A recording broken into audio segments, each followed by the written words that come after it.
My name is Michael Peterson, and I am a senior research scientist in the Severe Storms Research Center at Georgia Tech, GTRI. So this flash is fundamentally different than what a typical lightning flash looks like. A typical lightning flash is usually only about 10 miles or less on a side, and that includes both in the horizontal direction as well as in the vertical direction. But certain lightning flashes and certain thunderstorms, including those that occur here in Georgia, can become quite larger in their horizontal direction. Essentially, the storm develops in a way that allows these flashes to grow to extreme sizes, actually hundreds of miles across. So what we found in this paper is a new lightning flash represents the maximum horizontal extent that's been recorded so far. So this new lightning flash extends a distance of 829 kilometers from one side to the next, and then it stretches for a total horizontal distance of 515 miles. Yeah, this flash was discovered by looking at our long record of satellite measurements provided by NOAA's Geostationary Observational Environmental Satellites, or GOES satellites. There's a sensor on there called the Geostationary Lightning Mapper, which is essentially a specialized high-speed camera that's able to detect and then map the horizontal extent of lightning flashes across the entire Americas. This has proven to be a very useful sensor, especially for looking at the extremes of the hazardous convective weather. This flash was in the GOES data for the longest time, but it wasn't exactly appreciated because it is too large and too complex to really be mapped properly. And so we found this flash by essentially going back and reperforming all of the mapping on every single lightning flash that was produced across the Americas over the entire time period when that new GOES satellite with this new geostationary lightning mapper instrument on board has been active. And through that reanalysis of all the data that's been collected so far from the GOES satellites, we're able to find a number of interesting flashes, and this is the top largest flash that came out of that effort.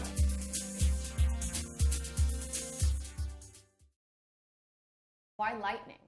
Well, I like anything that tells us something about what's happening in these severe and extreme convective storms. When I was a kid, I was experienced looking at,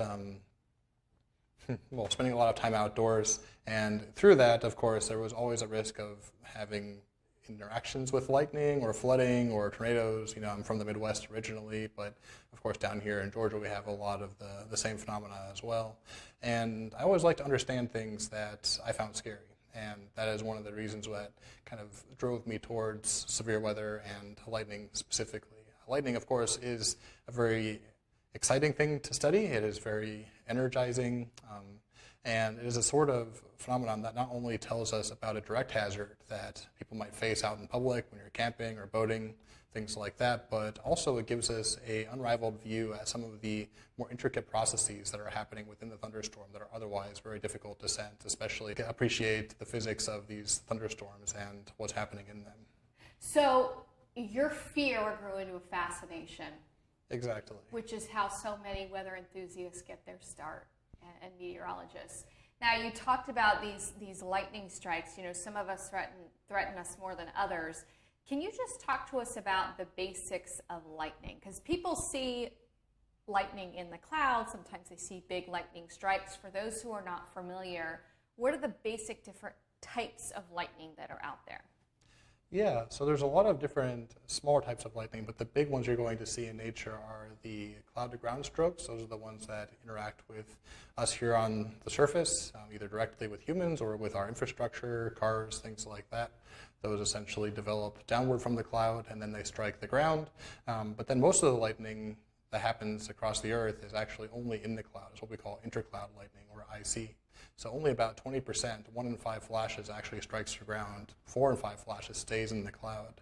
And then those are the common types, but occasionally you can get into these weird and potentially dangerous situations, like bolts from the blue, where you can have a lightning flash that is able to basically strike all through clear air. So there's no cloud between the person being struck and then the storm that produced a lightning bolt.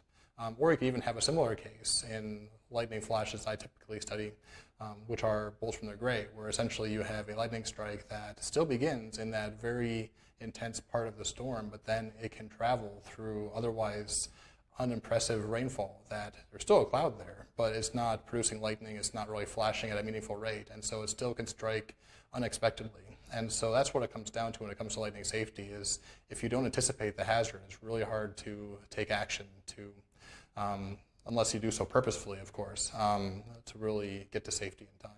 And you said a lot of these, you said bolt from the blue, bolt from the gray. They can travel really far. Behind us, you had a demonstration of, what was it, over 30 kilometers a lightning strike was traveling. How far have you measured some of these lightning strikes? Yeah, most lightning strikes are relatively short. They're usually about maybe 10 miles or so from start to end.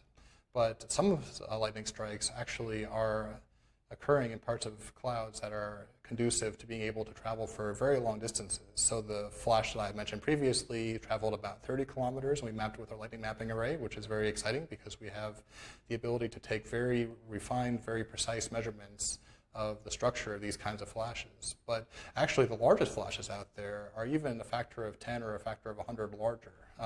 It turns out that there are some flashes that are very rare, very hard to predict, and very hard to detect that can expand over 700 kilometers in horizontal extent. So 700 kilometers. Can you put that in miles for us, for those of us who are not used to metric system? Well, yeah, so that's over 433 miles from start to end. In this particular flash, it actually started off over the Gulf Coast and went all the way from Houston past New Orleans up into Mississippi. So this was a very impactful flash.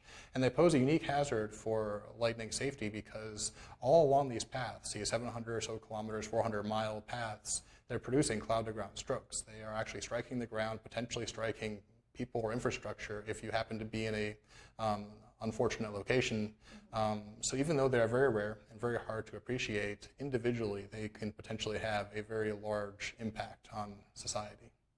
So one of the things that you measure is how long some lightning strikes are, but also at the Severe Storms Research Center, you're also measuring lightning activity in North Georgia. You have for the last decade, right? That's right. And tell us about that lightning sensor network that you have. Yeah, the lightning sensor network we have is called a lightning mapping array. It is a collection of radio receivers. We have an example here. So this is an example of one of the antennas from one of the stations in our network. And then these antennas are connected to the actual sensor unit, which is this box right here. This is an LMA unit, which contains a computer as well as some peripherals that allow us to record very precisely the time of arrival of radio signals generated by lightning. You can imagine that lightning is comprised of a bunch of tiny little sparks, and then each spark will emit a radio wave. And if we can record accurately the time at which all those radio waves reach all of our stations distributed all around Atlanta, then we can basically work out exactly where in the cloud that lightning strike came from. And then by collecting those over time, we can actually piece together, kind of like playing connect the dots, the overall structure of the lightning flash from its start all the way through its finish with a very precise accuracy, even as low as maybe 30 feet, something like that. And that's something that you all have put all of these lightning sensor arrays in North Georgia over time. Mm-hmm. So when you figure out where the lightning strikes are originating from, how do you think that could maybe 20 years down the line help with keeping people safer? And knowing, this storm, will it be able to tell us, okay, this storm structure is more capable of producing cloud-to-ground lightning than others? What kind of information do you hope that in a couple of decades this will lead to getting better warnings for people? There's actually a lot of different benefits for having a lightning mapping array, or even just a lightning detection array in general. So lightning is, of course, a hazard on its own. It can strike somebody and cause potential injury or death. It can also strike infrastructure. It can take down, for instance, a wind turbine or a power line or something like that. It can cause trees damage and things like that. But in addition to the direct hazard it poses to people and to infrastructure, it also tells us something about what's happening in the storm itself. So we can use the frequency of lightning and the scale and evolution of lightning flashes, so how the flashes propagate through the clouds, to make inferences about the convective nature of thunderstorms. So where there are very intense updrafts and downdrafts, where there are intense parts of the storm that can also reveal whether or not the storm is likely to produce severe weather. And so what it comes down to is that lightning is very good at telling us, lightning detection is very good at telling us where the lightning hazards are, but it also gives information about where the severe weather hazards are. So your tornadoes, your hail, derechos, things like that. So it's a very useful measurement for being able to peer into these thunderstorms that are otherwise very difficult to detect especially at these finer scales. And that's one of the tools that we use when we're tracking even summertime thunderstorms. We see the lightning count going up. We know that storm is pulsing up, and when lightning count's going down, sometimes the storm has already collapsed and produced the wind damage. So we know that's one of the things you're working on locally. Now, what about bigger picture types of severe weather, like hurricanes? What lightning research are you all working on to look at structure of hurricanes and as they come on shore and up into Georgia? Yeah, so in addition to the work with lightning mapping array, we are trying to understand kind of how these hurricanes that impact us interact with our unique environment. Unlike other places like Texas, for instance, we not only have the coasts and then getting into the southern farmland region of Georgia, but then also we have the complex terrain in the north. And so we have a unique environment for testing some of our theories about how hurricanes interact with different types of land features here in the state and in the broader region.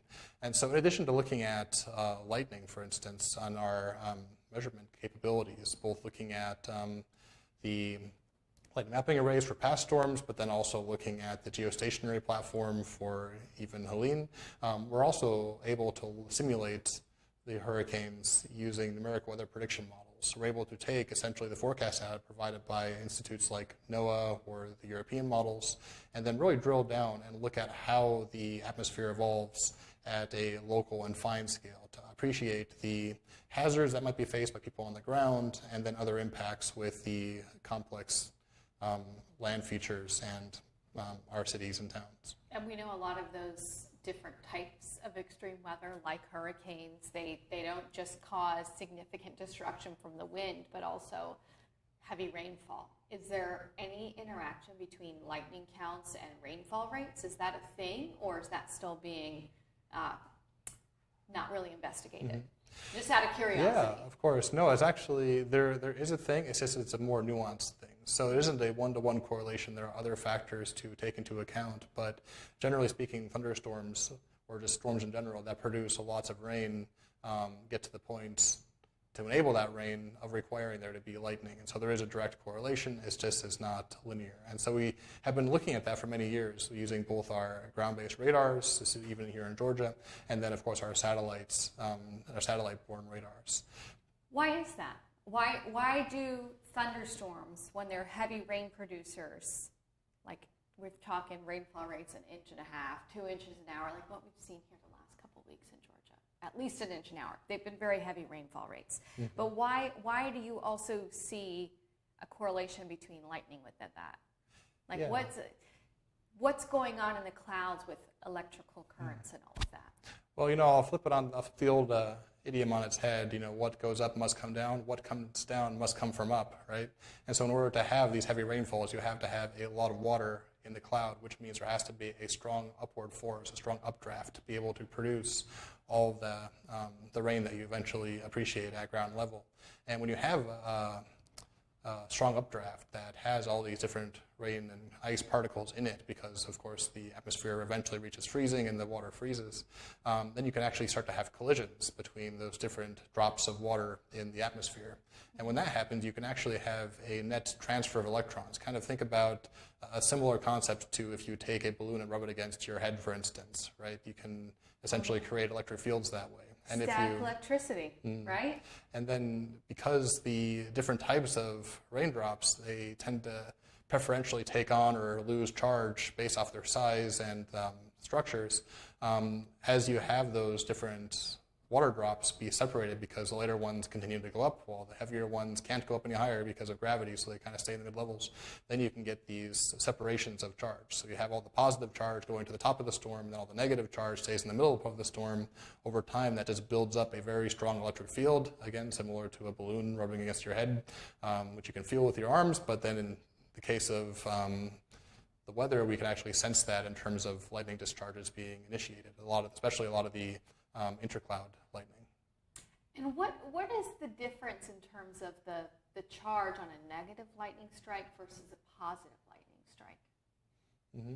So the difference in there has a lot to do with the effects of the lightning. So the negative strikes behave a lot differently than the positive strikes. There's a lot of complex nuance to that, but the one that's most important is that the positive polarity strikes, they tend to occur less frequently, but when they do happen, they tend to last for longer periods of time, which means that they can essentially impart more energy into a struck target like a tree, relative to the general negative polarity lightning, which tends to be more common, more dominant as far as our detections. And so when you have positive polarity lightning, as rare as it may be, it is also potentially more impactful because it's able to cause more damage to trees, infrastructure, and potentially even injuries or death. Do you think those positive lightning strikes are the ones that more commonly cause house fires and tree fires? Or could any of them cause that? Mm-hmm.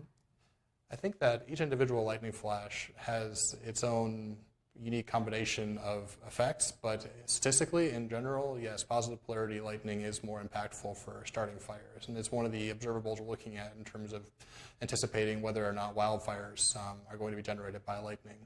These days, most wildfires are started by humans, but a lot of the larger fires especially are started by lightning, simply because there isn't anybody to report it until it gets to a certain size, especially in these remote data-sparse regions, like you can imagine in the far north in Canada, for instance. Once we see it on satellites, it's usually rather large. And there's been some huge fires in Canada. So that's one of the, I guess, the areas of research you all will be getting into is lightning strikes causing wildfires. Yeah. We want to understand all the different ways that lightning and severe weather impact society and the economic development, especially of our great state of Georgia. What do you think is the most important thing for people to understand about being outside or not being outside during lightning, or even if you can't see it and you hear thunder far away? What's the most important thing for people to really understand? Yeah, the most important thing is to be aware of your surroundings and to use common sense to make decisions that'll keep you safe in severe weather and lightning storms. It's the sort of thing where even though lightning itself is fortunately not a very large cause of casualties here in the U.S., there is always a potential. And all it takes is one lightning strike to really ruin your day and potentially even the rest of your life. So exercising an abundance of caution is always a good idea. And so if you see lightning occurring, if you can hear thunder, then it's always good to immediately seek shelter. Try to find a sturdy structure like a building, a house, etc. Open garage doors and porches are not sufficient for lightning safety. Or if you can't find a large structure, then go find a enclosed vehicle. An unenclosed vehicle like a golf cart or a convertible are also not going to provide adequate protection. And so try to find the safest structure possible. And let's debunk the myth. Most people think that vehicles, because of the rubber tires, are safe. But that's not really the case. No, that's not really the case. It's only because you are entirely enclosed in your vehicle. And in that case, it's also good to avoid any sort of proximity to anything that is essentially connected to the outside part of the car. So if you're under direct threat of lightning, touching, for instance, the ignition is not the best idea, or other parts of the car that might conduct current from the outside inward. So just do your best to get away from the hazard and minimize its potential impact.